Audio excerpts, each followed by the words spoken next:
All right, welcome back to Yahoo Finance Live. Miles Udland here in New York. Let's take a look at the huge rally we've got right now as we head towards the closing bell. Let's bring in Jared Blickrig quickly for a look at what's going on. Jared, we've seen a lot of funny moves in the last 30 minutes of trading, and this is going to make the pantheon of what we've seen in the last couple of weeks. Yeah, I haven't been able to find the news item that sparked it, but we can see right here, we did get a pretty big surge in the last, I'd say 10 minutes or so. And check this out, the Dow, if I go to a 3-day chart, is going to be up about 20.7%. So according to some people, that means the Dow has exited the bear market and is again in a bull market. Simply incredible to do that round trip in 1 month. Yeah, we're going to get to the panel in a bit. I see Andy Serwer shaking his head down in the bottom right of my screen. We'll talk about where we shake out when we get these final numbers. Just to give you an overview of what we're looking at right now, on S&P sectors, we've got utilities leading the way here, up some 8.5%. Real estate catching a bid here. Obviously, a lot of broken REITs out there. We've seen some huge dislocations in bond ETFs and ETNs over the last few days. That's really last week. That's what the Fed kind of was hoping to correct with their announcement on Sunday night. Financials joining the party a little bit, up 6% today, but obviously still been left behind. Energy kind of right in the middle. We saw energy lead yesterday, and never a great sign when energy is leading. So to see energy names mid-pack, maybe a little bit better, but crude oil prices again off 6%. And we've got about 10 seconds to go here in today's trading session.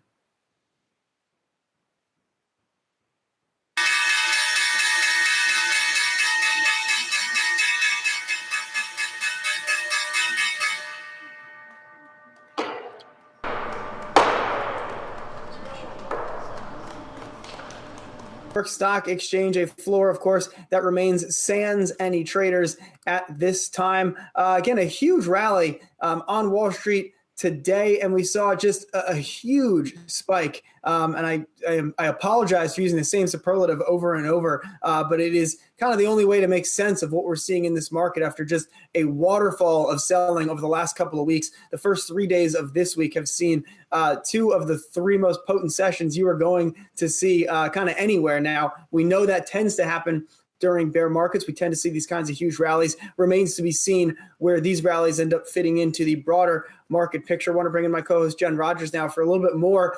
Jen, on just what you make of today's rally. I think in some sense, and we've talked about this several times over the last couple of weeks, there's not a ton to say kind of about a move like this because we know that we're probably in recession. We know there's a long way to go, but you do marvel at another 6% rally in the S&P and the Dow. I keep going back to Howard Marks from Oaktree, who we had on the show earlier this week, who said, nobody knows. And I think a lot of times we don't exactly have a narrative for what's happening with the market. As Jared said, I don't know what the piece of news is that might have pushed us this here. We saw this happening in the last 10 minutes. Boeing, of course, is the leader on the Dow. It is it's not as huge a weight as it used to be. It was a $400 stock. It's still a $180 stock. Boeing up here more than $20. We all know the stock is up some 80% this week. And folks, it's only Thursday. Walmart, which had been in the red when we started the show, getting above the flat line as well. Only Dow Inc. to the downside today. But people are seeing these big shifts, and we've seen these on the close to the downside or the upside, and people want to get in. Is it? I thought it was Wednesday. Is it really Thursday? Oh, shoot. Is it only Wednesday? I don't know. Thursday. I think it's Thursday. Okay. I mean, at this point, they're all kind of the same. Let's bring in Yahoo Finance Editor-in-Chief Andy Serwer for more on today's market action. Andy, I mentioned it earlier as I was going through today's rally. You're kind of shaking your head, and I think it's because we all can kind of feel, we all know in the back of our minds that there's more shoes to drop here as this whole virus progresses, as the market tries to figure out what this recession looks like. And maybe today feels good, but I think there's a little more danger in this market than today's rally would suggest. Oh, no doubt.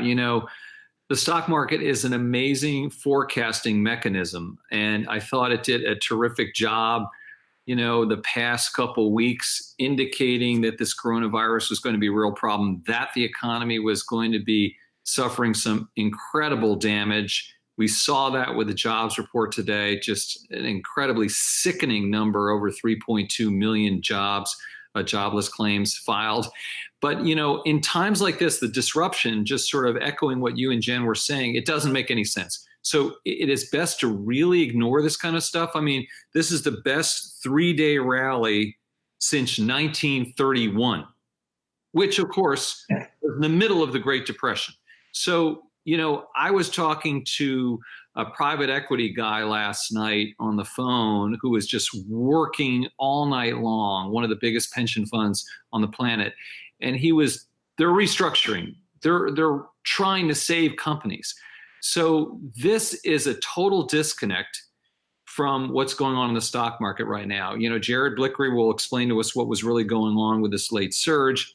There's all kinds of algorithmic trading going on, making this kind of stuff happening. But it is not an all clear sign, at least to my mind. Well, and I think it also, that conversation, Andy, gets to another topic of conversation that we've had and will have, which is that when an economy enters recession, no matter how, why, when, who did it, whatnot, everything changes. Everything changes. All of a sudden, all sorts of areas that you thought were okay no longer are. And I think those are the ripples we're going to see through some of the bigger institutional areas of this market as we progress through the spring and the summer. Let's go to Rick Newman now to talk a little bit more about some of those claims numbers you mentioned. And I guess, Rick, we start to just get a better picture of what this economy and again, it's this weird thing. It's what the economy we knew looked like last week. Now it's being codified in the data. And I think it still is kind of incomprehensible that we had 3.3 million jobless claims last week. We use the phrase off the charts as a cliche. This was literally off the charts. I mean, you had to literally enlarge the historical charts to fit that number, 3.3 million initial claims for unemployment insurance on the charts. So somehow in the backward logic of the market, this is good news. I think we're still seeing a reaction to the big stimulus bill, which is, still is not finalized, but I think will be finalized by the end of the week. And Miles, another kind of interesting thing that has happened today is the White House has said they're going to start developing the system for ranking every county in the United States, whether it's low risk for coronavirus, medium risk, or high risk. Interesting idea, possibly a very flawed idea. I think this is part of President Trump's thinking that if you can identify the areas in the country that seem to be the safest, well, then you can reopen the economy in those parts of the country. The problem is there have been so many people carrying this virus who don't have symptoms or take time for the symptoms to develop. So you can't really be ranking county by county unless you're doing widespread testing, so you know whether everybody without symptoms has it. However, it's an interesting idea. It's always better to have more data rather than less. So let's see where that one goes.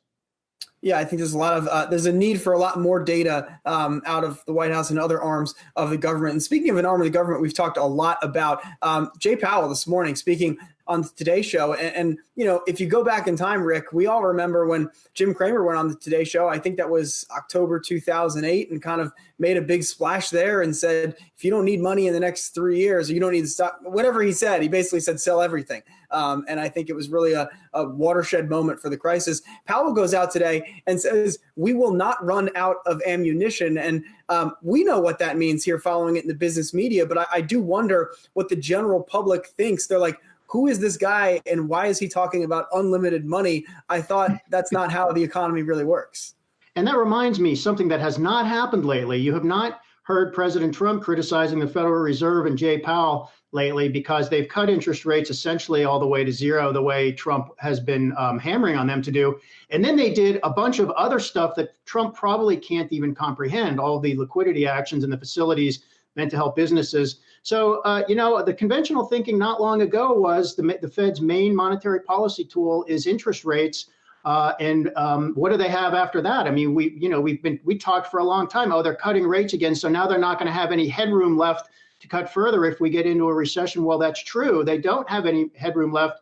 But Powell is just using all the quantitative easing tricks and then some. And these are basically conventional monetary policy tools right now. I mean, it did work the last time, and we'll see if it works this time.